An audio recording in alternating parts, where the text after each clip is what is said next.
Naquele tempo, João disse a Jesus: Mestre, vimos um homem expulsar demônios em teu nome, mas nós o proibimos porque ele não nos segue. Jesus disse: Não o proibais, pois ninguém faz milagres em meu nome para depois falar mal de mim. Quem não é contra nós é a nosso favor. Em verdade eu vos digo, quem vos der a beber um copo de água, porque sois de Cristo, não ficará sem receber a sua recompensa. E se alguém escandalizar um destes pequeninos que creem, melhor seria que fosse jogado no mar com uma pedra de moinho amarrada ao pescoço. Se a tua mão te leva a pecar, corta-a. É melhor entrar na vida sem uma das mãos do que tendo as duas ir para o inferno, para o fogo que nunca se apaga. Se o teu pé te leva a pecar, corta-o. É melhor entrar na vida sem um dos pés do que, tendo os dois, ser jogado no inferno. Se teu olho te leva a pecar, arranca-o. É melhor entrar no reino de Deus com um olho só do que, tendo os dois, ser jogado no inferno, onde o verme deles não morre e o fogo não se apaga. Palavra da salvação. Então, caríssimos irmãos e irmãs, o Evangelho de hoje nos apresenta alguns temas que eu acho que são sempre interessantes da gente rever. E eu digo rever porque eles estão sempre vindo e voltando. E quando os temas dos Evangelhos, os textos mesmos, são recorrentes, repetidas vezes, é porque nós precisamos firmar em nós a mensagem que eles têm para nos trazer. Então é preciso ouvir uma vez, duas, três, 10, 100, tantas quantas forem necessárias, para que não haja dúvida sobre a importância salutar que eles têm na nossa vida, o espaço que eles devem ocupar em nossa mente e em nosso coração. No texto de hoje, os discípulos, na pessoa de João, vêm até Jesus Cristo e dizem: Senhor, nós vimos um pessoal aí fazer umas coisas diferentes, uns milagres, expulsar uns demônios, e nós os proibimos, porque eles não são do nosso grupo, eles não nos seguem. Nunca vimos a cara desse povo em lugar nenhum. Que história é essa de fazer milagres, expulsar demônios? Isso é coisa nossa, isso não é para todo mundo. Uma colocação muito oportuna para a gente refletir. E a primeira palavra do Evangelho nesse sentido é um convite a todos nós a que sejamos tolerantes, respeitosos, acolhedores de tudo aquilo e de todos aqueles que são diferentes de nós. Todos. Diferentes no pensar, diferentes no acreditar, diferentes no fazer, no agir, na cultura que tem, nos valores que trazem e encarnam, na religião que possuem ou na falta dela, na sua fé ou nem por isso, no seu vestir, no seu falar e nas escolhas muito pessoais que fazem.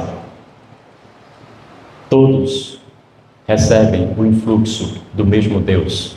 Todos são filhos do mesmo e único Pai. E em relação às pessoas, sobretudo, nós devemos sempre tratá-las diferentemente. Aliás, quando a gente diz que todo mundo é igual e quer tratar todo mundo com igualdade, só há uma maneira da gente tratar as pessoas com igualdade, é tratá-las de forma diferente, porque elas são diferentes. Se nós as tratamos de forma igual, colocando-as todos no mesmo patamar, nós as tratamos de forma desigual e discriminatória. É preciso olhar a unicidade de cada pessoa. Nunca. Nós não tratamos plantas de maneira igual. Um horticultor, alguém que tem um jardim em casa, que entende minimamente de plantas, sabe que tem uma que precisa de um balde inteiro de água, senão ela morre em 2 dias. Mas a vizinha, ela precisa de algumas gotas, porque se colocar mais do que isso, ela também morre em pouquíssimo tempo. Como é que nós tratamos a natureza que está diante de nós? dessa forma, com tanto cuidado, com tanto esmero, com tanta atenção para ver as diferenciações e somos incapazes de aplicar esse mesmo tratamento às pessoas, a partir de nós próprios. Tratar igual é tratar desigual. Na desigualdade que nós somos, nós encontramos o viés da verdadeira igualdade diante de Deus e diante da dignidade humana. E apesar de todas as diferenças, o sol nasce para todos nós. Ninguém está fora do alcance da graça de Deus. Tenha consciência disso ou não tenha consciência alguma, Deus chega a todas as pessoas. E aqui pergunta aquele que sempre pergunto a vocês: uma pessoa que está na cobertura de um edifício altíssimo de 100 andares, por exemplo, por acaso ele está mais perto do sol do que alguém que está andando pela rua lá embaixo? Não. A claridade e o aquecimento do sol chega para quem está lá em cima e para quem está lá embaixo. Alguém que está dentro da igreja, por acaso, está mais perto de Deus do que alguém que está fora e nunca pisou nela?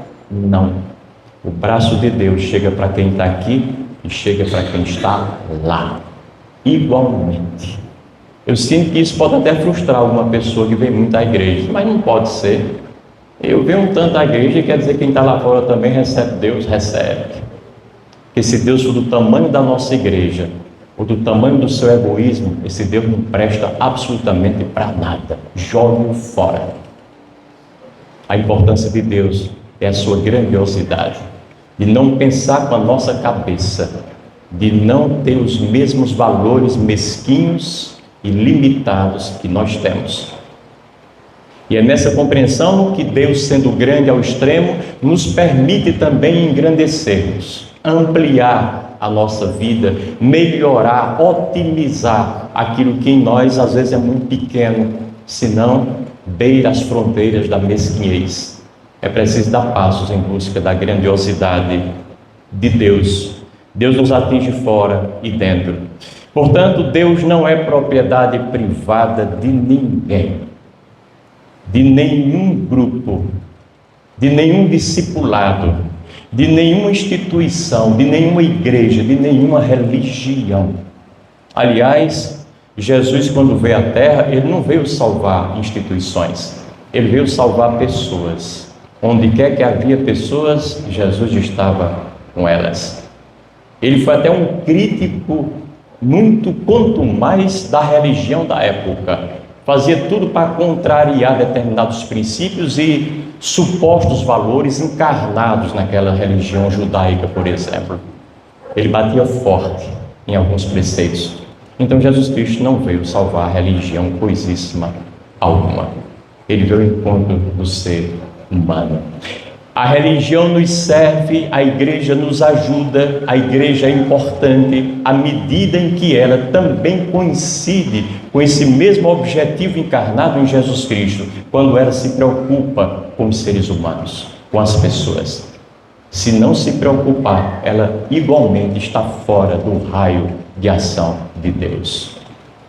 Essa coincidência tem que haver, senão também nós estamos professando uma fé e vivendo um pertencimento à igreja para nada, sem qualquer resultado objetivo e eficaz na nossa vida.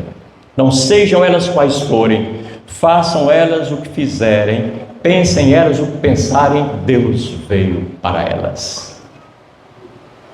Lembrem-se daquele episódio da cura do cego de nascença, que todo mundo estava habituado a encontrar, a vê-lo como cego, pedindo alguma coisa na rua, nas calçadas, e na hora que ele aparece vendo, ninguém acredita. Foi mandado para os chefes religiosos, autoridades todas, e disseram: não, você não pode enxergar não, de jeito nenhum, você nasceu cego, você vai morrer cego. Ele disse: não, mas eu estou enxergando. Quem foi que fez isso? E ele disse: não, foi o senhor, colocou, fez lama com saliva, pôs nos meus olhos e disse: enxergue, e eu comecei a enxergar. Expulsar o homem dos muros da cidade. Ai daquele que fosse expulso dos muros de uma cidade naquela época. Jesus Cristo pulou o muro e foi ter com ele lá onde ele estava. Jesus Cristo não se deixa aprisionar pelas nossas muralhas religiosas, ideológicas, políticas ou coisa que o valha. Ele vai atrás de nós, onde nós estamos. Não importa a lei, a regra, a norma, a jurisprudência, os costumes e usos, Deus está lá, para além de todas essas coisas que eventualmente nos querem aprisionar. Eu até diria a vocês, e quero que vocês saibam sempre, que essa igreja reitoria aqui do Parque Grangeiro será sempre uma igreja para os de dentro e igualmente para os de fora, sem nenhuma distinção de ninguém. Será bem-vindo aquele que tem muita fé em Deus e aquele que está engateando na sua fé, e aquele também que acha que já perdeu a fé, e aquele que acha que Deus não existe de maneira alguma, mas tem um coração reto, tem uma intenção boa, tem um desejo de crescimento e encontrou nesse espaço, quem sabe, um ambiente que o possa ajudar na sua busca. Todos são igualmente bem-vindos, ninguém mais, ninguém menos. Depois, sendo assim, por melhor e mais verdadeira que seja uma religião, e eu peço a atenção de vocês para isso, ela não possui toda a verdade. Nenhuma religião, inclusive a nossa, não possui toda a verdade. Não tem o monopólio de Deus, não manda em Deus. Deus passeia por todas elas, não se deixa prender por nenhuma em absoluto. E é nessa perspectiva que não existe oposição entre as grandes tradições religiosas. Nunca existiu. Elas são sempre complementares, porque todas as grandes tradições religiosas do Oriente e do Ocidente, elas representam o esforço do conjunto da humanidade para chegar ao mesmo e único Deus. As religiões são como dedos apontados para Deus. Quando se aponta o dedo para o céu, tem gente, infelizmente a maioria, que fica olhando para o dedo e se encanta com o dedo e se reduz ao dedo. Mas quem sabe, há alguns que olham para o céu. As religiões, não é para a gente ficar olhando para elas, porque elas são apenas um meio, um caminho, um instrumento, uma ferramenta, um canal que nos deve levar para algo maior do que ela, e que ela prega, e que ela defende, e que nos ajuda. E é preciso ter essa compreensão também muito em dias em nós. Então todas as religiões são importantes, mas são relativas. A importância delas é sempre relativa. E eu chamo a atenção porque não se trata aqui da gente fazer uma salada de frutas, uma mistura indiscriminada de religião com religião, botar tudo no mesmo balaio e dizer tudo é igual, tanto faz como tanto fez. Você está aqui, está lá, ou não está em canto nenhum, professar essa fé nesse Deus ou no outro Deus que você acha que é diferente, que você criou a sua própria imagem e semelhança. Não se trata de misturar indiscriminadamente as nossas religiões. Isso é um relativismo que não constrói de forma alguma, nunca e ninguém. Trata-se de viver o desafio de nem misturar e nem separar, sempre distinguir, mas crescer com a nossa e com a dos outros. Essa interação, essa interatividade, essa relação de solidariedade, de abertura de espírito, ajuda-nos a nós, na nossa religião, sem tirar-nos dela, se não quisermos sair. Ajuda os outros na religião deles, sem que eles saiam dela, se não quiserem deixá-la. Mas é preciso essa lucidez. Ou seja, precisamos sempre guardar a nossa identidade religiosa. Quem é católico, pelo amor de Deus, seja o melhor católico que pode. Aprofunde a sua fé, os argumentos da sua religião, para que quando alguém perguntar a você alguma coisa, saiba, não se esconda, tenha possibilidade de conversar, de defender os postulados nos quais você diz acreditar. de defender por que é que você num domingo venha para cá e não vai para outra igreja. Todo mundo tem o direito e o dever sagrado de, uma vez abraçando a igreja como a sua igreja, fazer o melhor que possa dentro dela, no seu crescimento, na sua compreensão e na lucidez que precisa e que o mundo exige e espera de nós relativamente à fé que nós abraçamos. Alguém é evangélico? Defenda a sua fé. E defendem muito mais e melhor do que nós. E nós sabemos disso. Podem não ter a verdade toda, podem não ter a palavra certa, podem não ter o argumento que seja o melhor, o mais bem construído, mas defendem com unhas e dentes. Não se vergonham da fé que abraçaram. Alguém é budista, alguém é espírita, alguém é judeu, faça a mesma coisa. Seja o melhor espírita, o melhor evangélico, o melhor judeu que você possa ser. As diferenças não nos separam, as diferenças nos fazem crescer. Então, saber que Deus não assinou nenhum contrato de exclusividade com nenhuma fé, com nenhuma religião, mas está presente na nossa religião. E é importante que a gente abrace a religião da gente, por quê? Porque alguém pode dizer, não, eu vou experimentar um pouquinho de tudo, vou conhecer muitas religiões, o que tem por aí no mercado, aí depois eu decido. Não vai ter tempo hábil para isso não. Até o ano passado era 12.500 religiões, você vai conhecer quantas? Não tem tempo. É como alguém que diz assim, não, eu já estou com 25 anos, estou muito novo ainda, nem sei o que eu quero ser na vida e qual é a profissão que eu quero escolher para mim. Eu vou ver aqui, 2 semestres eu faço num, mais 3 no outro, mais 4 no outro, e aí quando eu passar por algumas delas eu vou escolher. Você vai morrer antes, não vai ter tempo para isso. O importante é a gente escolher, cedo que seja, uma fé, uma religião, uma igreja para chamar de sua, e ali está presente. Até porque mais tarde, se você tiver necessidade pessoal, de convicção mesmo, de mudar de religião, você tem uma moeda de troca para fazer a mudança.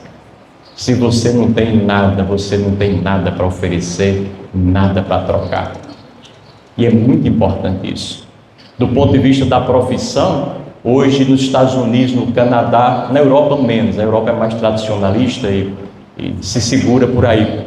Mas aqui, na América do Norte, uma pessoa tem, em média, 4 profissões numa geração.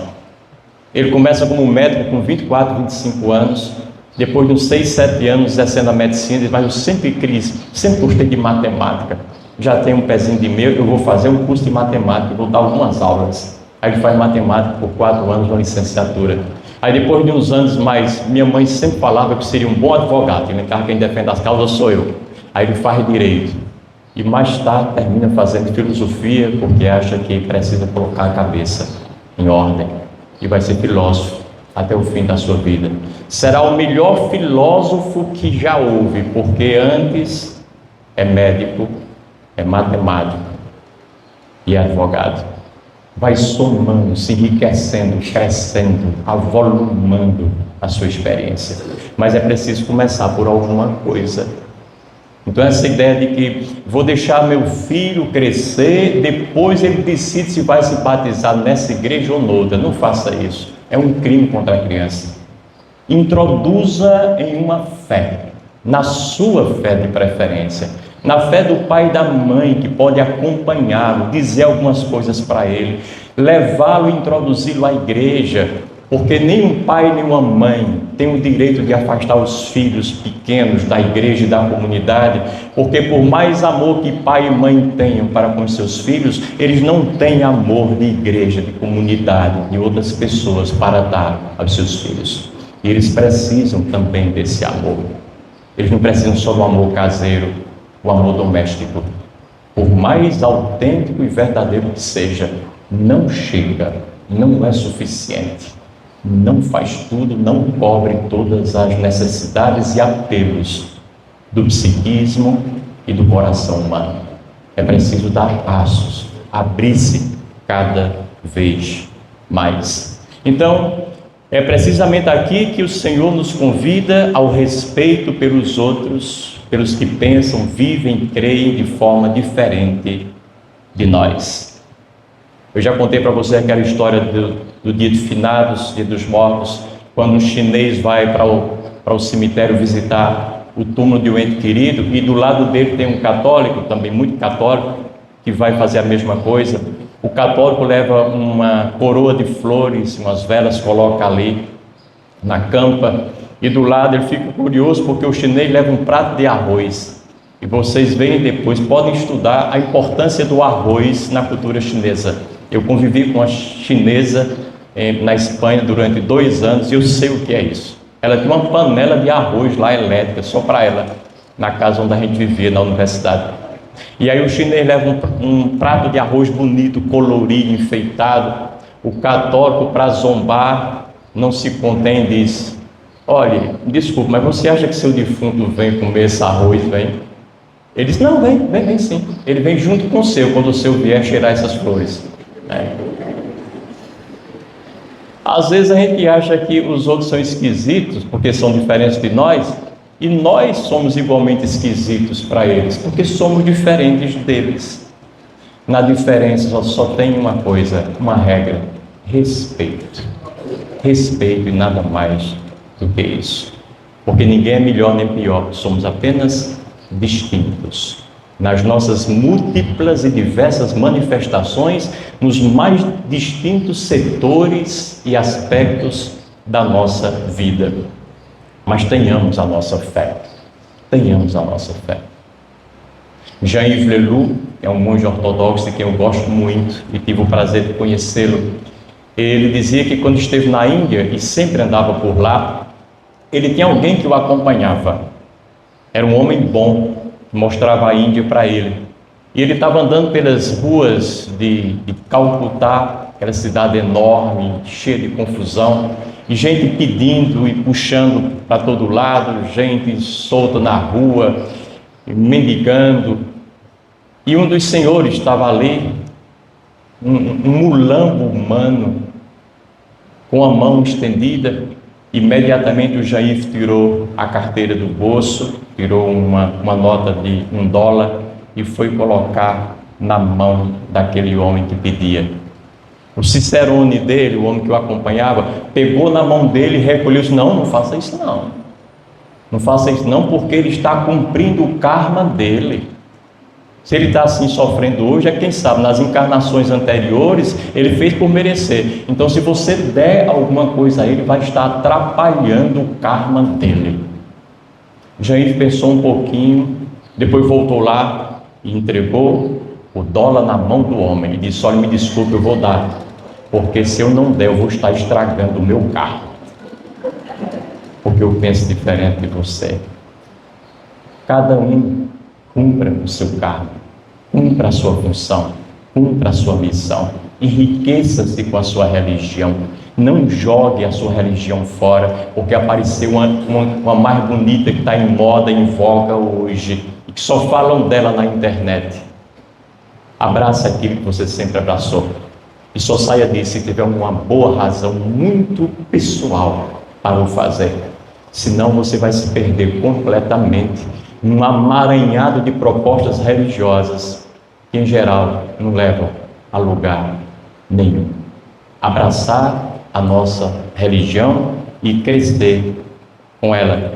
O Dalai Lama, quando esteve nos Estados Unidos a primeira vez, ele ficou espantado com um estádio de futebol americano cheio de gente para escutá-lo, lotado. E ele, como é um provocador, assim como Jesus Cristo fazia as provocações, ele faz perguntas que as pessoas têm dificuldade de responder, mas ele quer embaralhar as pessoas propositadamente para ver se elas abrem a cabeça para a realidade. Ele pegou o microfone, depois da saudação inicial, disse: me diga uma coisa, com toda sinceridade, quem é budista aqui de vocês? Umas 300 pessoas levantaram a mão. Quem é cristão? Todo mundo levantou a mão. Aí ele fez a segunda pergunta: e o que é que vocês estão fazendo aqui para ouvir um budista, se vocês são cristãos? e arrematou: não queiram ser budistas só porque está na moda ser budista, só porque o Dalai Lama aparece nos livros e na internet e na televisão. Sejam bons cristãos, bons católicos, e se vocês forem bons cristãos e católicos, terão condições de se relacionar, de conversar, de dialogar com os bons budistas, com os bons protestantes, com os bons espíritas, com os bons judeus, com os bons muçulmanos. Vocês entregarão o que vocês têm de melhor para eles, receberão deles aquilo que é de melhor neles. Aí eles crescem com o que vocês têm, vocês crescem com aquilo que eles têm. O viés da religião não é tão fácil, mas também não é tão difícil. E eu termino lembrando que no nosso crescimento espiritual, por assim dizer, que isso é um termo questionável, há 4 etapas. Primeiro é o da religião. Cada um tem que ter uma religião e ser o melhor religioso que possa dentro da sua fé. Mas isso é apenas a infância do crescimento e da busca espiritual. Nenhum de nós nasceu para morrer pequenininho, criancinha. É por isso que quem fica só com a sua religião, por melhor que seja ela, ele não vai muito longe. Aí tem o segundo passo, a segunda etapa da evolução espiritual, que é o ecumenismo, o diálogo ecumênico. A gente conversar com pessoas que têm a fé no mesmo Deus que nós temos, em Jesus Cristo de preferência, onde há mais coincidências do que dissidências e divergências na nossa fé. Quando a gente vira ecumênico e conversa com as pessoas parecidas com a gente de outras religiões, a gente dá esse segundo passo, o que os entendidos chamam da adolescência da nossa busca espiritual. Mas nenhum de nós nasceu para morrer adolescente. É cedo demais, é uma pena quando isso acontece. Temos que continuar evoluindo. O terceiro passo é o passo da relação interreligiosa, onde nós nos relacionamos com pessoas de outras religiões frontalmente diferentes da nossa, em todos os requisitos e postulados, e o fazemos com muita naturalidade para nós e para eles. Essa é a maturidade da busca espiritual. Mas nenhum de nós nasceu para morrer maduro, porque quando a fruta madura cai do pé, a gente não aproveita, é uma pena tão grande. É preciso dar um outro passo, atingir a excelência da nossa busca espiritual. É o que a gente chama de transreligiosidade. O nome já está dizendo, não importa a religião das pessoas, eu me relaciono com elas como seres humanos, irmãos e irmãs se relacionam, sem perguntar em que ou em quem elas acreditam. É aí que se dá. Até porque, e aqui termino, se você encontrar uma pessoa que não tem religião nenhuma aparentemente, mas uma pessoa boa, honesta, direita, bem intencionada, justa na relação com você, que só traz benefício para ela, para os outros e para o mundo inteiro, que importância tem saber a religião dela? Eu já sei que ela é de Deus.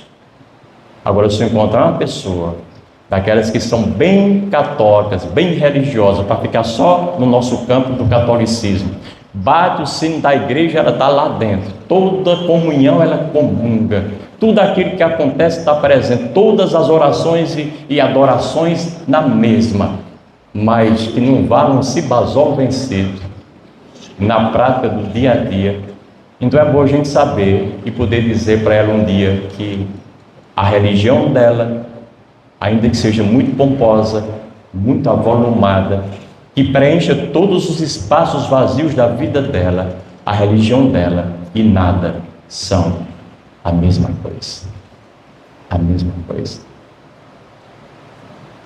O que interessa a Deus somos nós, o nosso coração e o nosso comportamento. Essa é a religião que interessa a Deus. O resto é periférico, é consequência, é importante, mas sempre de importância relativa. Louvado seja o nosso Senhor Jesus Cristo.